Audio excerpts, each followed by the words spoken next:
Hello dear students, once again welcome back to our channel Gyan Lab. सो आप लोगों के बहुत ज़्यादा रिक्वेस्ट करने के बाद मैंने डिसाइड किया कि ठीक है, जब तक बच्चों का रिस्पांस आ रहा है तब तक one shot lecture series continue कर लेते हैं, क्योंकि बहुत सारे बच्चे तो सीरियस ही नहीं है, तो फिर मैं भी फालतू का एफर्ट्स डाल के क्यों अपना टाइम वेस्ट करूँ। लास्ट ईयर के वन शॉट लेक्चर्स देखकर भी आप लोग प्रिपरेशन कर ही रहे हो, तो अगर आपका रिस्पॉन्स पॉजिटिव आता रहेगा तो आपको वन शॉट लेक्चर्स मिलते रहेंगे। जैसे ही आपका पॉजिटिव रिस्पांस आना बंद हो जाएगा, वन शॉट लेक्चर्स बंद हो जाएंगे, क्योंकि इसके अलावा भी और भी बहुत सारे लेक्चर्स हमको लेने होते हैं, काम होता है। तो अगर आपको देखने में इंटरेस्ट नहीं है तो फिर हमें भी मेहनत करने का मन नहीं करता है, क्योंकि ना तो आपके कमेंट्स होते हैं, ना आपके लाइक्स होते हैं, ना ज़्यादा व्यूज होते हैं, तो थोड़ा सा हम भी डिमोटिवेट हो जाते हैं। कभी कभी हमको भी मोटिवेशन की ज़रूरत पड़ती है। So here we are again. आज मैं लेकर आई हूँ आपके लिए 5th चैप्टर का वन शॉट लेक्चर। ये चैप्टर का वन शॉट लेक्चर में क्यों लेकर आई हूँ, क्योंकि इसमें से हमको गिनकर सिर्फ 5 से 6 टॉपिक्स पढ़ने हैं। ये चैप्टर ऑलमोस्ट आपको पूरा ऑप्शन में छोड़ना है। इसमें से हम कौन से टॉपिक्स करने वाले हैं वो मैं आपको सबसे पहले यहाँ पे बता देती हूँ। इसमें से हम करेंगे टॉपिक नंबर 5.6, 5.7, 5.10, 5.11 एंड 5.13। हमको गिनकर सिर्फ यही 5 टॉपिक्स करने हैं। मैम फिर बाकी का पूरा चैप्टर ऑप्शन में छोड़ा और उसमें से बोर्ड एग्जाम्स में आ गया तो देखो बेटा, इस साल मैं जो सीरीज लेकर आई हूँ ये सीरीज थोड़ी सी हटकर है। ये सीरीज सिर्फ और सिर्फ लास्ट मिनट रिवीजन के बेसिस पर फोकस की गई है।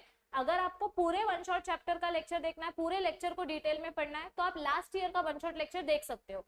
मैं आपको ऐसा सजेस्ट करूंगी, आप लास्ट ईयर का वन शॉट लेक्चर अभी देखो और फिर ये वाले जो लेक्चर्स हैं ये आप एग्जाम के जस्ट पहले देख सकते हो, क्योंकि इसमें हम सिर्फ इंपॉर्टेंट टॉपिक्स के ऊपर डिस्कस करते हैं। इसमें हम कहीं पर भी एक्स्ट्रा कहीं पे भी टाइम वेस्ट नहीं करते हैं, ठीक है। तो ओरिजिन एंड इवोल्यूशन ये चैप्टर बहुत इंपॉर्टेंट है। 4 से 6 मार्क्स का इसका ऑन एन एवरेज वेटेज है, तो इसको ऑप्शन में नहीं छोड़ सकते, ठीक है। इसमें से क्या क्या इंपॉर्टेंट है वो टॉपिक्स हम डिस्कस करेंगे। अब देखा जाए तो ये जो जियोलॉजिकल टाइम स्केल वाला टॉपिक है, इसमें से आपको ज्यादा कुछ एग्जाम में तो आता नहीं है, लेकिन सीईटी में आपको ये एमसीक्यूज आ सकते हैं, तो आप सीईटी के पॉइंट ऑफ व्यू से ये लर्न करके जा सकते हो पॉइंटर्स।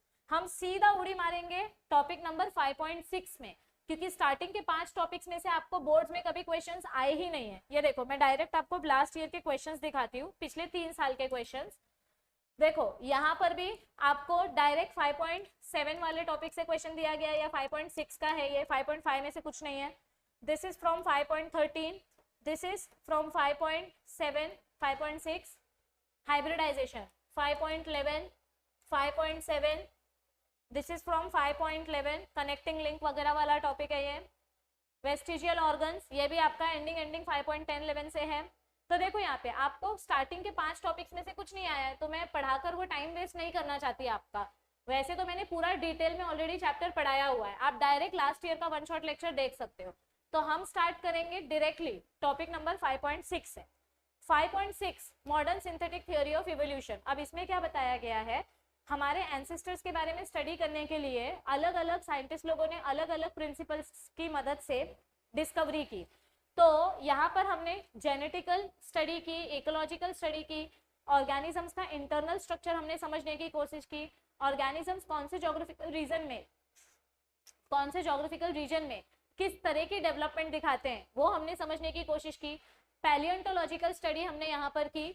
ये सारे के सारे स्टडीज करके हमको पता चले कि हमारे एंसेस्टर्स ऐसे क्यों थे, और ये सब स्टडी करने के लिए बहुत सारे अलग अलग नेचुरलिस्ट और इकोलॉजिस्ट और साइंटिस्ट इन्वॉल्व थे। तो स्टेबिन्स नाम के इसमें से जो एक नेचुरलिस्ट थे, इन्होंने अपनी एक बुक लिखी। उस बुक में इन्होंने 5 की फैक्टर्स के बारे में मेंशन किया।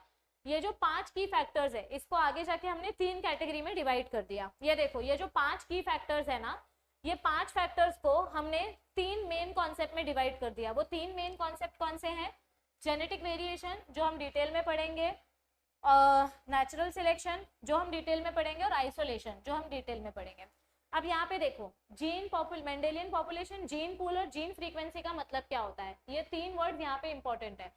मेंडेलियन पॉपुलेशन मतलब क्या होता है? वो एनिमल्स, वो ऑर्गेनिजम्स जो सेक्सुअल रिप्रोडक्शन करते हैं, इनको हम बोलते हैं मेंडेलियन पॉपुलेशन।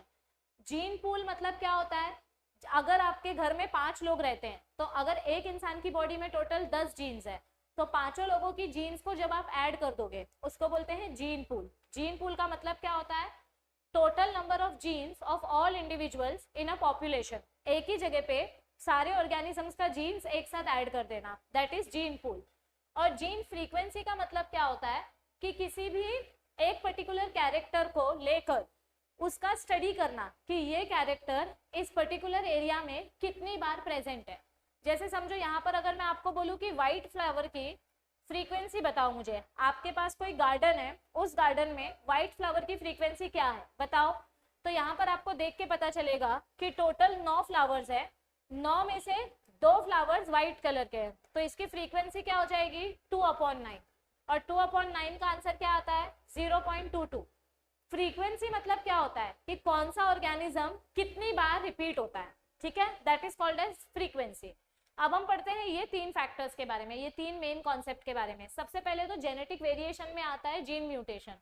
म्यूटेशन वर्ड से ही हमको समझ में आता है कि अचानक से अगर हमारे जीन सीक्वेंसेस चेंज हो गए, जैसे कि यहाँ पर एक सिंगल बेस पेयर अगर चेंज हो गया तो आपका फिनोटाइप कैरेक्टर भी चेंज हो जाएगा, इसके वजह से हमको न्यू वेरिएशंस देखने को मिल सकते हैं। So this is gene mutation. अगर एक सिंगल जीन में ये म्यूटेशन हुआ है तो इसको हम पॉइंट म्यूटेशन बोलते हैं, तो इसका डेफिनेशन आपको एग्जाम में पूछा जा सकता है। नेक्स्ट आता है जेनेटिक रिकॉम्बिनेशन। जेनेटिक रिकॉम्बिनेशन कब होता है, ये होता है सिर्फ और सिर्फ सेक्सुअल रिप्रोडक्शन के टाइम पे, जब 2 नॉन सिस्टर क्रोमैटिड्स आपस में क्रॉसिंग ओवर करते हैं, तो इसके वजह से हमको वेरिएशन मिलता है। मतलब जब सेक्सुअल रिप्रोडक्शन होता है उसी टाइम पे जेनेटिक रिकॉम्बिनेशन होता है। नेक्स्ट आता है जीन फ्लो और जेनेटिक ड्रिफ्ट। ये दोनों टॉपिक बहुत इंपॉर्टेंट है। देखो, जीन फ्लो का मतलब क्या होता है कि एनवायरमेंटल कंडीशंस खराब हो गई, अचानक से किसी इलाके में ठंडी पड़ने लगी, तो वहां के बर्ड्स अपना एरिया छोड़ के किसी दूसरे एरिया में माइग्रेशन करते हैं, तो जीन फ्लो में माइग्रेशन होता है। अब माइग्रेशन होने के वजह से दोनों जगह का पॉपुलेशन तो बदल जाएगा ना। यहाँ पे पहले टोटल 10 इंसेक्ट थे, अब 10 में से एक कम हो गया, 1 2 3 4 5 6 7 8 9, टोटल 9 इंसेक्ट थे, 9 में से एक कम हो गया, तो अब यहाँ पर 8 बचे। यहाँ पे पहले 8 इंसेक्ट थे पर इसमें एक ऐड हो गया, तो यहाँ पे 9 हो गए, मतलब यहाँ का भी पॉपुलेशन बदल गया, यहाँ का भी पॉपुलेशन बदल गया। तो जीन फ्लो इस वर्ड का मतलब क्या है, माइग्रेशन। जब भी कोई ऑर्गेनिज्म माइग्रेट करता है किसी भी रीजन के वजह से, तो उसको बोलते हैं जीन फ्लो, और जीन फ्लो ज्यादा करके लार्ज पॉपुलेशन में देखने मिलता है। जेनेटिक ड्रिफ्ट मतलब क्या होता है, किसी भी नेचुरल डिजास्टर के वजह से, किसी भी नेचुरल डिजास्टर के वजह से, जैसे अचानक से अर्थक्वेक आ गया, फ्लड हो गया, फायर लग गई, जंगल में आग लग गई, उसके वजह से अगर कोई एक स्पीशीज खत्म हो गई तो उसको बोलते हैं जेनेटिक ड्रिफ्ट। और ये जेनेटिक ड्रिफ्ट ज्यादा करके स्मॉलर पॉपुलेशंस में हमको देखने मिलती है। जैसे समझो आप किसी हॉस्टल में रहते हो, अगर आपके हॉस्टल में सिर्फ 10 लोग रहते हैं, और जब आपके हॉस्टल की मैम चेक करने आती है कि सारे के सारे 10 बच्चे हैं कि नहीं, अगर एक बच्चा भी गायब होगा तो फटाक से पता चल जाता है, क्योंकि 10 में से एक गायब हुआ तो 9 बच्चे इजीली दिख जाएंगे, करेक्ट। लेकिन अगर आपके हॉस्टल में 100 लोग रहते हैं और कोई एक बच्चा अगर गायब हो गया तो इतना जल्दी पता नहीं चलेगा। तो जेनेटिक ड्रिफ्ट स्मॉल पॉपुलेशन में जल्दी दिख कर आता है। अब जेनेटिक ड्रिफ्ट के 2 टाइप्स होते हैं जो आपको आगे बताया है, लेकिन मैं वो अभी एक्सप्लेन कर रही हूँ।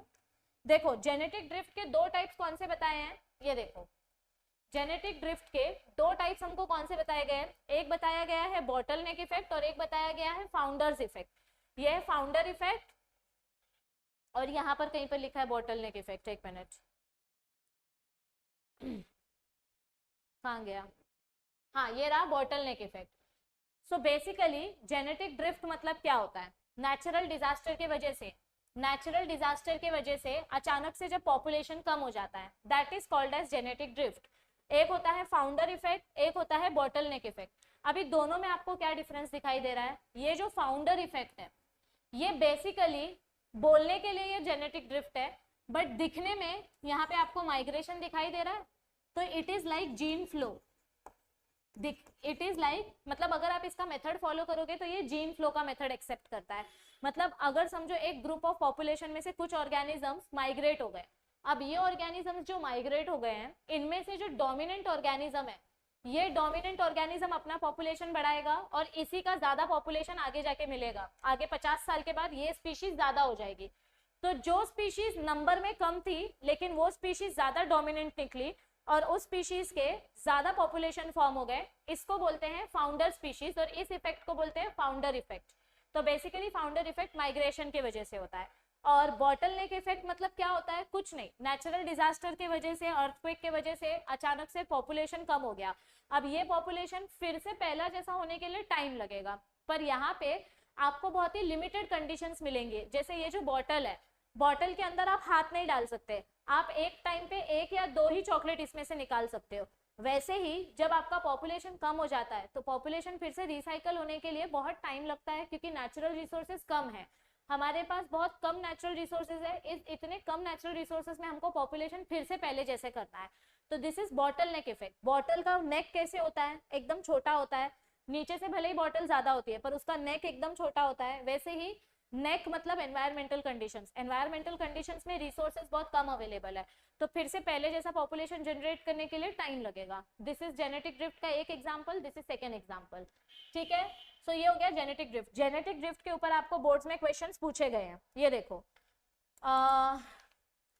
2023 में आपको जेनेटिक ड्रिफ्ट के ऊपर डेफिनेशन आया था और 2024 में जीन फ्लू के ऊपर डेफिनेशन आया था। तो ये दोनों इंपॉर्टेंट है, एक साल जेनेटिक ड्रिफ्ट आया, एक साल जीन फ्लो आया, तो इस साल हो सकता है कि वापस से जेनेटिक ड्रिफ्ट आ जाए। ठीक है, आगे बढ़ते हैं। नेक्स्ट आता है chromosomal aberrations. This is very very important, ये क्वेश्चन आपको 2 बार आ चुका है। ये देखो क्रोमोसोमल एबरेशंस वाला क्वेश्चन 2 बार आ चुका है, 2022 में भी आ चुका है, फिर 2024 में भी आ चुका है। So what is chromosomal aberrations? Aberration इस वर्ड का मतलब क्या होता है? एबरेशन वर्ड का मतलब होता है स्ट्रक्चरल रीअरेंजमेंट, मतलब किसी रीजन की वजह से क्रोमोसोम का स्ट्रक्चर अगर बदल गया या चेंज हो गया, उसको बोलते हैं एबरेशन।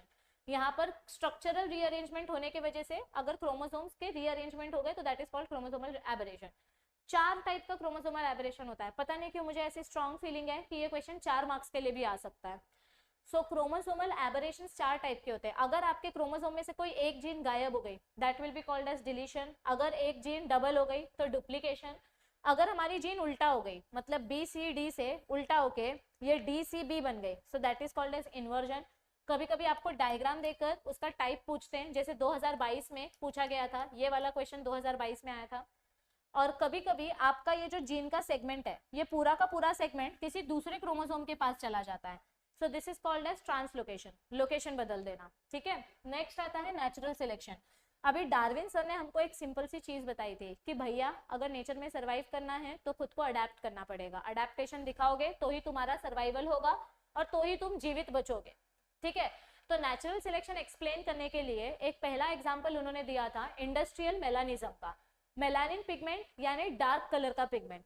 देखो जब हमारे देश में या ब्रिटिश में, इंग्लैंड वगैरह में जब इंडस्ट्रीज नहीं बनी थी तो इंडस्ट्री में से काला धुआं निकलता है, पर शुरू में जब इंडस्ट्रीज थी ही नहीं तो काला धुआं निकलता ही नहीं था। जब काला धुआं नहीं निकलता था तो वातावरण बहुत ही शुद्ध था, यानी हर जगह पे हमको लाइकेंस की ग्रोथ दिखाई देती थी। लाइकेंस कहाँ ग्रो होते हैं? जहाँ पे पोल्यूशन नहीं होता है। तो बिफोर इंडस्ट्रियलाइजेशन, जब इंडस्ट्रीज नहीं थी, पोल्यूशन नहीं था, लाइकेंस की ग्रोथ होती थी। तो उस टाइम पे लाइकेंस व्हाइट कलर के होते हैं, व्हाइट और ग्रीन का कॉम्बिनेशन होता है, because lichens are nothing but algae and fungus.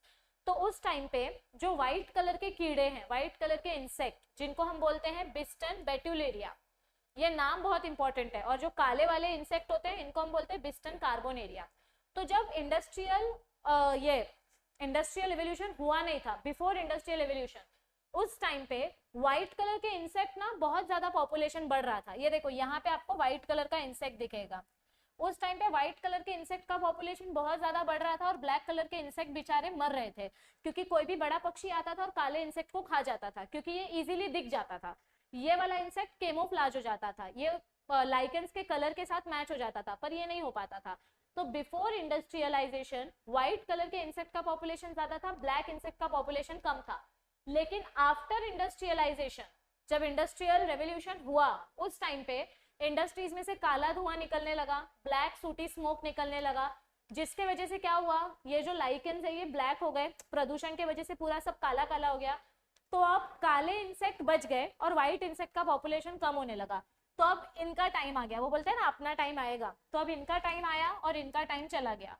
तो नेचर के हिसाब से ऑर्गेनिजम्स का अडेप्टेशन रेट बदलते रहता है, इसको बोलते हैं नेचुरल सिलेक्शन। ये क्वेश्चन भी आपको बोर्ड्स में पूछा जा चुका है कि इंडस्ट्रियल मेलानिज्म की मदद से एक्सप्लेन करो नेचुरल सिलेक्शन। ये देखो 2022 में आपको पूछा गया था, और पूछा गया है क्या? नहीं, 2022 में आया था, फिर उसके बाद नहीं आया तो हो सकता है कि इस साल आ सकता है। अभी नेचुरल सिलेक्शन के ही और 3 टाइप्स बताए गए हैं, ठीक है, नेचुरल सिलेक्शन के और 3 टाइप्स है, वो भी हम साथ में देख लेते हैं। तो नेचुरल सिलेक्शन के बाकी के 3 टाइप्स कौन से हैं? पहला टाइप है स्टेबिलाईजेशन सिलेक्शन, दूसरा टाइप है डायरेक्शनल सिलेक्शन और तीसरा टाइप है डिसरप्टिव सिलेक्शन। स्टेबिलाईजेशन सिलेक्शन में क्या होता है, यहाँ पर आपको सिर्फ 2 पॉइंट समझना है, ये सेकेंड वाला पॉइंट, ओके, और ये फर्स्ट वाला पॉइंट। स्टेबिलाईजेशन सिलेक्शन में क्या होता है, यहाँ पर ना तो डोमिनेंट स्पीशीज ना रिसेसिव स्पीशीज, यहाँ पर हम इंटरमीडिएट स्पीशीज का सर्वाइवल रेट ज्यादा देखते हैं, तो दिस इज स्टेबिलाईजेशन सिलेक्शन, यानी जो स्पीशीज इंटरमीडिएट कैरेक्टर्स दिखाएगी वो स्पीशीज सर्वाइव करेगी। डायरेक्शनल सिलेक्शन में क्या होता है, यहाँ पर कोई एक स्पीशीज ही सर्वाइव करेगी, या तो डोमिनेंट या तो रिसेसिव। इंटरमीडिएट स्पीशीज का तो सवाल ही नहीं उठता, और इन दोनों में से कोई एक ही स्पीशीज सर्वाइव करेगी, एक ही डायरेक्शन में सर्वाइवल होगा, इसीलिए इसको बोलते हैं डायरेक्शनल सिलेक्शन। ऐसे इसका एग्जाम्पल दिया है, मतलब दोनों में से कोई एक ही स्पीशीज सर्वाइव करेगी। अगर आप डीडीटी स्प्रे छिड़कोगे तो जो डीडीटी सेंसिटिव मस्किटोज हैं वो मर जाएंगे, जो डीडीटी रेजिस्टेंट मस्किटोज हैं आगे जाके सिर्फ उन्हीं का पॉपुलेशन बढ़ेगा, सो एक ही स्पीशीज सर्वाइव करेगी। और डिसरप्टिव सिलेक्शन में क्या होता है, इसमें डोमिनेंट और रिसेसिव दोनों सर्वाइव करते हैं, इंटरमीडिएट स्पीशीज सर्वाइव नहीं करते हैं।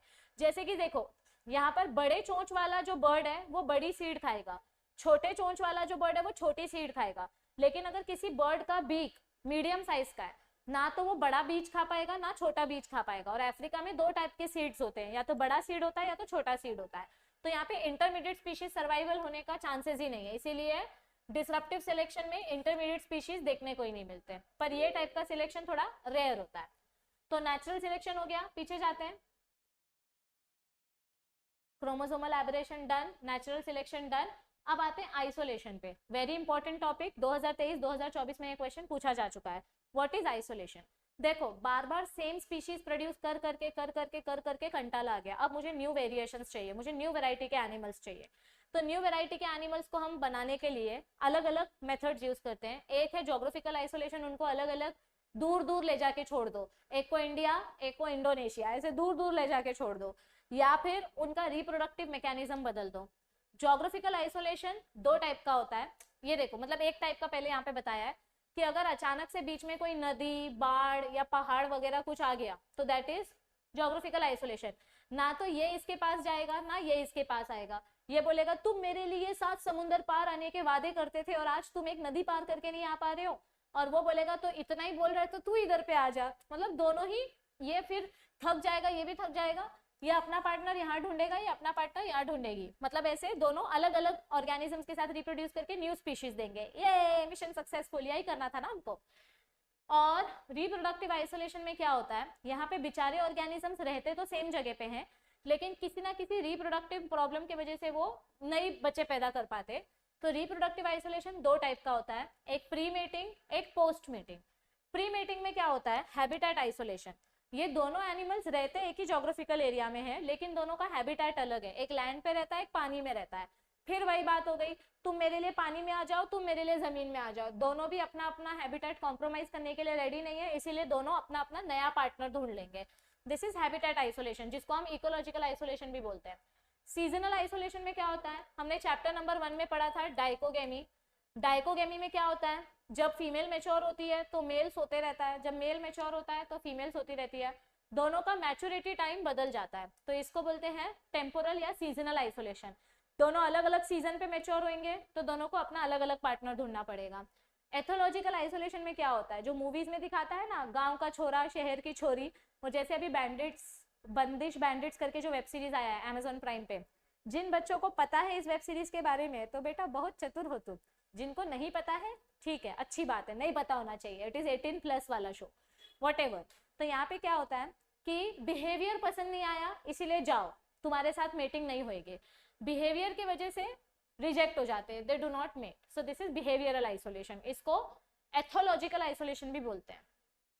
अब ये बेचारे तो इनकी तो किस्मत ही खराब है, ये दोनों रहते भी सेम जगह पे हैं, है भी सेम स्पीशीज के, बट इनके रिप्रोडक्टिव ऑर्गन्स कंपैटिबल नहीं है, रिप्रोडक्टिव ऑर्गन्स का स्ट्रक्चर अलग है, इस वजह से ये रिप्रोड्यूस नहीं कर पाते हैं। और दूसरा आता है post mating isolation. Post mating isolation में क्या होता है, आपके गैमेट्स फर्टिलाइज तो हो जाते हैं, जाइगोट मतलब पहला चीज या तो गैमेट्स मर जाएंगे क्योंकि उनका एक स्पेसिफिक लाइफ स्पैन होता है, अगर फर्टिलाइज होने से पहले ही मर गए तो फिर जाइगोट नहीं बनेगा। चलो जैसे तैसे जाइगोट बन भी गया तो भी किसी ना किसी रीजन की वजह से जाइगोट सरवाइव नहीं कर पाएगा, और अगर वो जाइगोट सरवाइव कर भी गया तो आगे जाके जो बच्चा बनेगा वो बच्चा फर्टाइल होगा, इसकी कोई गारंटी नहीं है। दो स्पीशीज मिक्स करके कभी कभी जो नया स्पीशीज बनता है वो हमेशा सक्सेसफुल होगा, उसकी भी कोई गारंटी नहीं होती है। तो यहाँ पे हमको हाइब्रिड स्टेरिलिटी भी देखने मिल सकती है, जिसका एग्जाम्पल हमने म्यूल देखा था। ठीक है, अब mechanism of organic evolution same to same, सब टॉपिक 5.6 का ही है, सब पूरा रिपीट है। म्यूटेशंस हमने ऑलरेडी पढ़ा, we have already described earlier. Recombination हमने ऑलरेडी पढ़ा, ठीक है। जीन फ्लो हमने ऑलरेडी देख लिया। जेनेटिक ड्रिफ्ट के मैंने आपको दोनों टाइप्स बता दिए। नेचुरल सिलेक्शन हमने देख लिया। आइसोलेशन के बारे में हमने ऑलरेडी पढ़ लिया। स्पीसीएशन मतलब क्या होता है कि जोग्राफिकल बैरियर्स की वजह से जब आपके ऑर्गेनिजम्स अलग अलग जगह पर जाकर अपने न्यू पार्टनर ढूंढते हैं तो उसके वजह से जो न्यू स्पीशीज बनती है that is called as speciation. ये वाला जो टॉपिक है ये अपना टॉपिक नंबर 5.10 या 5.11 है, वो कर लेते हैं। रुको, ये देखो यहाँ पे दिया है स्पीसीएशन वाला टॉपिक, पहले वो पढ़ लेते हैं। ये देखो, हाँ 5.11। स्पीसीएशन दो टाइप का होता है। स्पीशीज मतलब न्यू स्पीशीज फॉर्म करना। एक होता है एलोपैट्रिक स्पीसीएशन, मतलब इंट्रा स्पेसिफिक में दो टाइप्स है, एक एलोपैट्रिक एक सिम्पैट्रिक।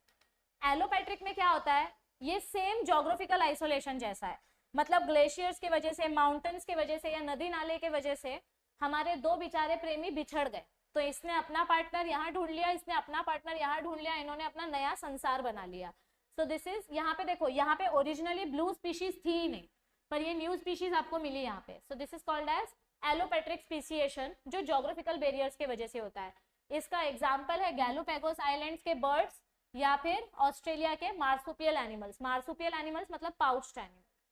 सिम्पैट्रिक स्पीसीएशन में क्या होता है, एक ही जगह पे रह के इंटरकास्ट कर लेना और नया स्पीशीज बना देना।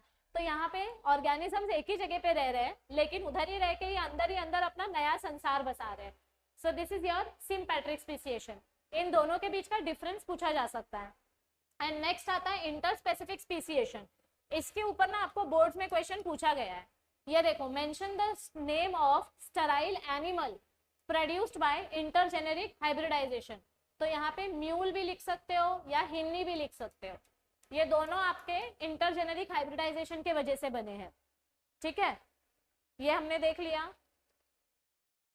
ये देखो आइसोलेशन वाला टॉपिक भी आ गया है। ठीक है, ओके। सो कहाँ गया, हाँ ये रहा। यहाँ पे ये देखो, अगर आपने मेल डोंकी और फीमेल हॉर्स लिया तो उसके बच्चे को बोलेंगे खच्चर यानी म्यूल, और अगर आपने फीमेल डोंकी और मेल हॉर्स लिया तो इनके बच्चे को बोलेंगे हिन्नी। ये दोनों ही एनिमल स्टेराइल होते हैं, इनके आगे जाके बच्चे नहीं हो सकते, क्योंकि हॉर्स के पास 64 क्रोमोसोम्स होते हैं हॉर्स के पास, और डोंकी के पास 62 क्रोमोसोम्स होते हैं। तो इसका जो गैमेट बनेगा वो बनेगा 32, इसका जो गैमेट बनेगा 31। इन दोनों के मिलन से जो बच्चा पैदा होगा उसके पास बनेंगे 63 क्रोमोसोम्स, तो इसका गैमेट्स बन ही नहीं सकता। ऐसे थोड़ी ना तो लिख सकते हैं 31.5, दिस इज रॉन्ग।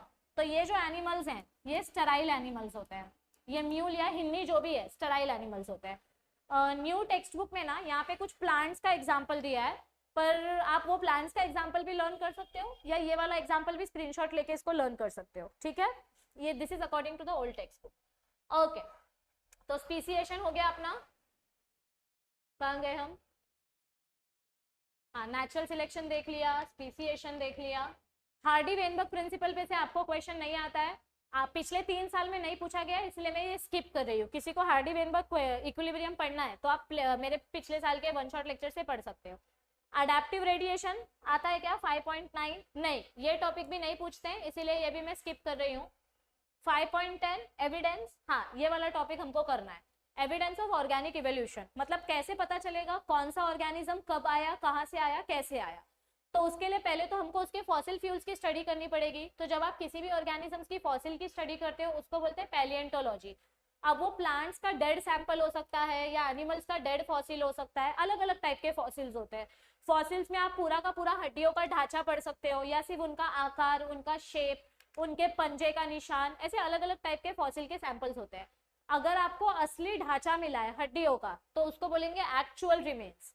जैसे कि मैमोथ इन साइबेरिया, ये जो एनिमल है इसका पूरा का पूरा ढांचा मिला था जिससे पता चला अच्छा ऐसा भी कुछ एग्जिस्ट करता था।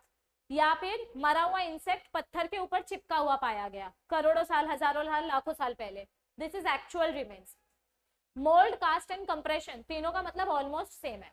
मोल्ड में क्या होता है, आपको किसी बड़े से एनिमल का जैसे कि याक का या बेयर का सिर्फ पंजे का निशान मिलेगा, दैट इज मोल्ड। कास्ट में क्या होता है कि मिनरल डिपॉजिट हो के वो जो मोल्ड है उस मोल्ड के आकार से हमको कोई सब्सटेंस मिल जाता है, दैट इज कास्ट। और कंप्रेशन में आपको सिर्फ छापा मिलता है, किसी इंसेक्ट का छापा मिलता है, दैट इज कंप्रेशन। पैलिएंटोलॉजी करके फायदा क्या होता है, पैलिएंटोलॉजी करने की मदद से हमको कौन से एनिमल्स एक्सटिंक्ट हो गए वो पता चलता है, एनिमल्स के बीच की कनेक्टिंग लिंक पता चलती है कि अच्छा रेप्टाइल्स और बर्ड्स के बीच में भी कोई कनेक्टिंग लिंक हुआ करती थी। So this connecting link is very very important, आपको ये एग्जाम्स में पूछी जा चुकी है। ये देखो यहाँ पे एक क्वेश्चन था कनेक्टिंग लिंक के ऊपर, what is connecting link and which fossil is considered as the connecting link between reptiles and birds. तो ये बहुत इंपॉर्टेंट क्वेश्चन है, 2023 में आया था, 2024 में नहीं आया, तो 2025 में आ सकता है। तो ये देखो, ये जो बर्ड है मिसिंग लिंक, ये वाला जो बर्ड है archaeopteryx, this bird is known as the connecting link between reptiles and birds. ये बर्ड्स और रेप्टाइल्स दोनों के बीच का कनेक्टिंग लिंक है। ये वाला एग्जांपल भी याद रखो, Seymouria is an animal which is a connecting link between amphibians and reptiles and archaeopteryx between reptiles and birds. तो ये दोनों बहुत इंपॉर्टेंट है। अब देखो इसमें कुछ कैरेक्टर्स रेप्टाइल्स के हैं, कुछ कैरेक्टर्स बर्ड्स के हैं। कौन से कैरेक्टर्स इसमें रेप्टाइल के हैं, इसके पास बड़ी सी पूंछ है, इसके पास पंजे हैं, इसका जो सर है वो एक ही हड्डी से कंटिन्यू हो रहा है, इसके पास छाती में एब्डोमिनल रिब्स प्रेजेंट है जो रेप्टाइल्स के पास होते हैं, बर्ड्स के पास नहीं होते हैं। इसके पास एक ही टाइप के दांत है, जैसे अपना क्रोकोडाइल जो होता है उसके पास एक ही टाइप के दांत होते हैं, बर्ड्स के पास नहीं होते, बर्ड्स के पास चोंच होती है, दे हैव टीथ। तो ऐसे कुछ कैरेक्टर्स हैं जो रेप्टाइल्स के हैं, मतलब दिखने में ये बर्ड जैसा है पर इसके पास रेप्टाइल वाले कैरेक्टर्स भी है। इसकी बोन हैवी है, खोखली नहीं है, बर्ड्स की बोन खोखली होती है। इसके बर्ड्स के कैरेक्टर्स कौन से हैं, इनके पास जो इनके हाथ है ना, ये हाथ विंग्स में कन्वर्ट हो गए, पर यहाँ पे इनको आपको फिंगर्स देखने मिलेंगे। So they have wings like structure.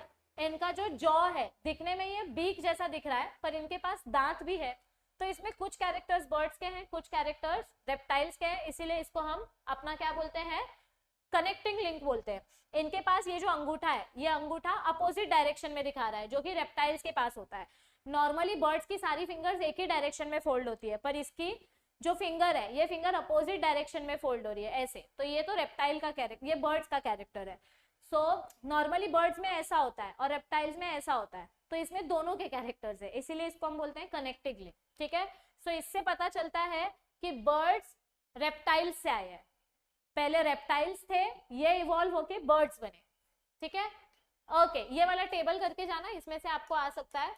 और पहला आर्कियोप्टेरिक्स का फॉसिल कहाँ मिला था, फिर दूसरा फॉसिल कहाँ मिला था, ये क्वेश्चन भी आपको सीईटी एग्जाम में पूछा जा सकता है। मॉर्फोलॉजी, अगर हम स्ट्रक्चर की बात करें तो हमको दो टाइप के एनिमल्स देखने को मिलते हैं। कुछ एनिमल्स जिनका दिखने में स्ट्रक्चर सेम होता है बट फंक्शन अलग होता है। ठीक है, जैसे कि एग्जांपल देखो, जैसे कि ये देखो, ये सारे एनिमल्स दिखने में इनके सारी हड्डियां सेम है, सबके पास ह्यूमरस है, सबके पास रेडियस है, सबके पास अल्ना है, दिखने में सबका स्ट्रक्चर सेम है लेकिन फंक्शन अलग अलग है। जैसे बैट का ये जो स्ट्रक्चर है ये उड़ने में हेल्प करेगा, घोड़े का जो पैर है ये उसको दौड़ने में हेल्प करेगा, व्हेल का ये जो स्ट्रक्चर है ये उसको स्विम करने में हेल्प करेगा। So these structures they look same but they function differently, ऐसे स्ट्रक्चर को बोलते हैं होमोलोगस ऑर्गन्स। और ये जो डिफरेंस है होमोलोगस ऑर्गन्स में, ये कौन से टाइप का रेडिएशन है, मतलब कौन से टाइप का अडेप्टेशन है, इसको हम बोलते हैं डाइवर्जेंट इवोल्यूशन या अडेप्टिव रेडिएशन। यानी इसमें एंसेस्टर कॉमन है, कोई कॉमन एंसेस्टर है और आगे जाके इन्होंने अलग अलग अडेप्टेशन करके अलग अलग स्पीशीज बनाई, मतलब आगे जाके ये डाइवर्ज हो गए यानी अलग अलग रास्ते में चले गए। सो डाइवर्जेंट एवोल्यूशन। एनालोगस ऑर्गन में एग्जैक्ट उल्टा है, दिखने में स्ट्रक्चर अलग है बट फंक्शंस इनके सेम है। जैसे कि ये देखो, ये अपने ऑक्टोपस की आईज देखो और ह्यूमंस की आईज देखो, दोनों का रेटिना का पोजीशन अलग है, एक ऊपर है एक नीचे है, बट रेटिना का काम क्या है, विजन। सो स्ट्रक्चर अलग है बट फंक्शन सेम है। इधर देखो, ये मेरा पेंगुइन है, ये मेरा डॉल्फिन है, दोनों के जो फिन्स है, पेंगुइन का फिन का स्ट्रक्चर अलग है, डॉल्फिन का अलग है, बट फंक्शन सेम है, स्विमिंग करने में हेल्प होते हैं। बर्ड्स का अलग है, तो मतलब बोलने की कोशिश क्या की जा रही है यहाँ पे, structures are different but they function same, ऐसे ऑर्गन्स को बोलते हैं एनालोगस ऑर्गन्स। और एनालोगस ऑर्गन्स कौन से टाइप का एवोल्यूशन दिखाते हैं, दे शो कन्वर्जेंट, मतलब हो सकता है कि आगे जाके इनका कोई कॉमन एंसेस्टर बन जाए, तो इस टाइप के अडेप्टेशन को हम बोलते हैं कन्वर्जेंट अडेप्टेशन। क्या बोलेंगे इसको, यहाँ पे दिया होगा, नहीं दिया है, हाँ ये देखो, इस टाइप के अडेप्टेशन को बोलते हैं कन्वर्जेंट। मतलब अभी फिलहाल अलग अलग स्पीशीज है, पर आगे जाके हो सकता है कि ये कॉमन एंसेस्टर बन जाए, एक ही डायरेक्शन में कन्वर्ज हो जाए, ठीक है। वेस्टिजियल ऑर्गन्स, मतलब जो ऑर्गन्स हमने यूज करना बंद कर दिए, कौन से वेस्टिजियल ऑर्गन्स हैं, जैसे कि आइस के पास जो एक स्पेसिफिक मेम्ब्रेन होती थी वो मेम्ब्रेन गायब हो चुकी है, हमारे विजडम टूथ अब आते नहीं आते सब एक बराबर है, टेल बोन वेस्टिजियल हो चुकी है, अपेंडिक्स वेस्टिजियल हो चुका है। वेस्टिजियल ऑर्गन्स के ऊपर भी आपको एक क्वेश्चन पूछा गया है बोर्ड्स में, ये देखो यहाँ पे, यहाँ पे व्हाट आर वेस्टिजियल ऑर्गन्स 2024 में पूछा गया था। तो वेस्टिजियल ऑर्गन्स क्या होते हैं, जिनका फंक्शन कुछ भी नहीं है, मतलब जिनके फंक्शंस ऑलमोस्ट यूजलेस हो चुके हैं। पैलिएंटोलॉजी का सिग्निफिकेंस इंपॉर्टेंट है। सो वेस्टिजियल ऑर्गन्स का डेफिनेशन पढ़ के जाओ। Vestigial organs are imperfectly developed degenerated structure which were functional in some animals, but अब ये वेस्टिजियल ऑर्गन्स ह्यूमंस के लिए रिक्वायर्ड नहीं है, ओके। मॉलिक्यूलर एविडेंसेस, यानी जब आप डीएनए वगैरह स्टडी करते हो कि कौन से ऑर्गेनिज्म के अंदर कौन सा बायोमोलिक्यूल प्रेजेंट है, कौन से ऑर्गेनिज्म को एनर्जी कैसे मिलती है, तो वो अपने मॉलिक्यूलर एविडेंस में आ जाता है। स्पेसिएशन हमने देख लिया। 5.12 वाला टॉपिक सीधा सीधा स्किप कर दो, बोर्ड एग्जाम्स के लिए ये पढ़ने की जरूरत नहीं है, डायरेक्ट 5.13 पे आ जाओ, human evolution. Now this is also very simple topic. Human evolution कैसे हुआ, जो आर्बोरियल एनिमल्स थे, मतलब जो एनिमल्स झाड़ पे रहते थे, वो एनिमल्स धीरे धीरे करके टेरेस्ट्रियल हो गए, धीरे धीरे करके उन्होंने लैंड पे आना स्टार्ट किया। ये टेबल बहुत इंपॉर्टेंट है, इसमें से आपको मार्सुपियल्स मतलब पाउच वाले एनिमल्स, ओके, फिर प्रोसिमी के अंदर आते हैं लेम्यूर्स और टार्सियर्स, ये पता होना चाहिए। ओल्ड वर्ल्ड मंकी के एग्जांपल्स और न्यू वर्ल्ड मंकी के एग्जांपल्स पता होने चाहिए, और दोनों में डिफरेंस क्या है, इसके पास छोटी टेल होती है, इसके पास बड़ी टेल होती है। तो ये कुछ बेसिक टेबल्स के एग्जांपल्स आपको लर्न होने चाहिए। देखो मेजर इवोल्यूशन जो हुआ, हमको इवोल्यूशन में क्या क्या चेंजेस देखने मिले, ये इवोल्यूशन तो अभी भी चल रहा है। मेजर चेंजेस क्या क्या थे कि हमारे ब्रेन की कॉम्प्लेक्सिटी बढ़ी, हमारे खोपड़ी का साइज बढ़ा, क्रेनियल कैपेसिटी हमारी बड़ी हुई, 4 पैर से हमने 2 पैरों पे चलना चालू किया। ये देखो पहले 4 पैर पे चलते थे, फिर 2 पैरों पे चलना चालू किया। हाथों की जो लंबाई है वो धीरे धीरे करके छोटी होने लगी, क्योंकि हमने पैरों पे चलना चालू कर दिया, बाइपेडल लोकोमोशन स्टार्ट हुआ। पहले हमारे हाथ ऐसे बंद होते थे, अब हमने अपोजिट थंब यूज करना स्टार्ट किया, क्योंकि उसी की मदद से आप कोई ऑब्जेक्ट पकड़ पाते हो, अपोजिबल थंब के मदद से। फिर हमारी बॉडी का पोस्चर धीरे धीरे ऐसे ऐसे ऐसे और अब स्ट्रेट हो गया, इरेक्ट पोस्चर। हाथ जो है, 4 लिम्स यानी हैंड्स, धीरे धीरे हाथों का स्ट्रक्चर छोटा हुआ और पैरों का स्ट्रक्चर लंबा हुआ। चिन डेवलपमेंट हुई, चिन धीरे धीरे करके अंदर जाने लगी। पेल्विक गर्डल ब्रॉड हुआ, लंबार कर्वेचर यानी अपना जो वर्टिब्रल कॉलम है वो स्ट्रेट हुआ, और कल्चरल एक्टिविटीज डेवलप होना स्टार्ट हुई, ठीक है। सो क्रेनियल कैपेसिटी ह्यूमन बीइंग्स की over a period of time बढ़ी है। पहले हमारी क्रेनियल कैपेसिटी कम थी, जैसे जैसे इवोल्यूशन होते गया वैसे वैसे क्रेनियल कैपेसिटी बढ़ते गए, ओके, जिसकी वजह से अपना ब्रेन का साइज भी बढ़ते गया। Intelligence in increase in intelligence necessitated physical development, मतलब जैसे जैसे इंटेलिजेंस लेवल बढ़ता है ऑटोमेटिकली कम्युनिकेशन इंप्रूव हो जाता है, प्रोडक्टिविटी ज्यादा हो जाती है, हाथ वगैरह ठीक तरीके से मूव होंगे तो लोकोमोशन अच्छे से होगा।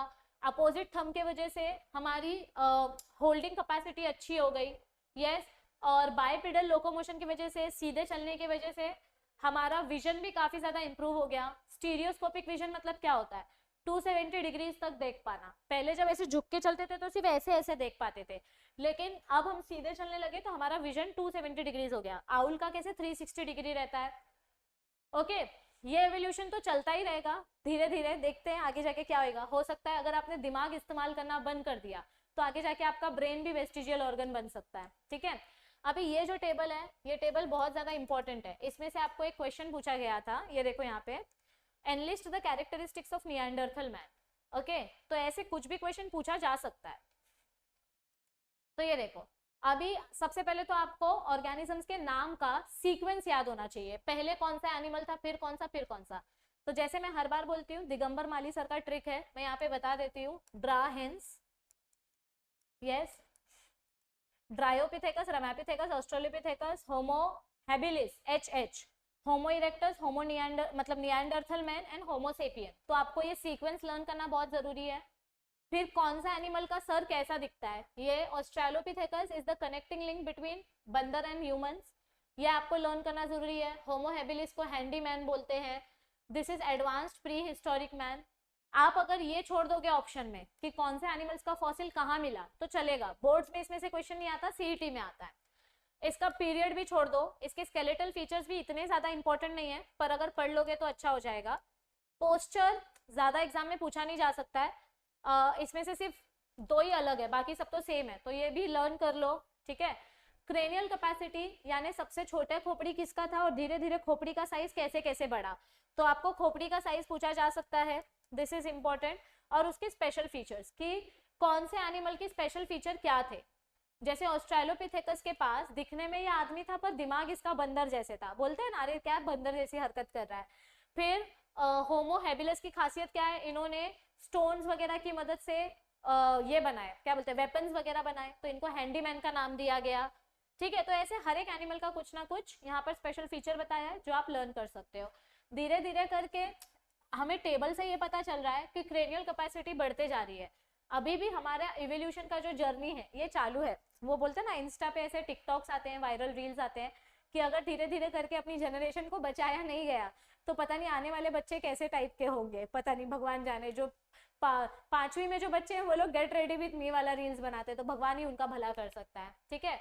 अभी देखो ये एक इंपॉर्टेंट एमसीक्यू है जो बोर्ड्स में भी पूछा जा सकता है, सीईटी में भी पूछा जा सकता है। करेक्ट मैच आपको फाइंड करना है, तो 5 पॉइंट ये वाला जो टेबल है इसमें से है वो, ठीक है। सो ये टेबल इंपॉर्टेंट है।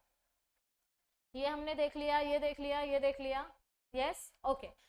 अगर किसी को मॉक टेस्ट परचेस करना है तो आप हमारा मॉक टेस्ट ज्वाइन कर सकते हो, या एमएचटी सीईटी और नर्सिंग एग्जाम की प्रिपरेशन के लिए आपको हेल्प करेगा।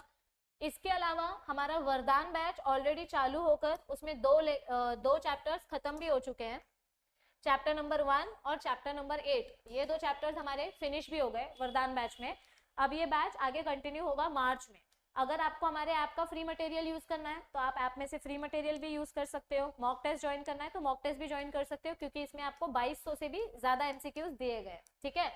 और अगर आप चाहते हो कि मैं नेक्स्ट 1 शॉट लेक्चर भी जल्दी लेकर आऊं तो आपके ऊपर डिपेंड करता है आप इस वीडियो को कितना शेयर करोगे, कितना लाइक करोगे, क्योंकि मैं एकदम सीधा साधा डील रख रही हूँ। मैं बाकी टीचर्स जैसे दयावान नहीं हूँ।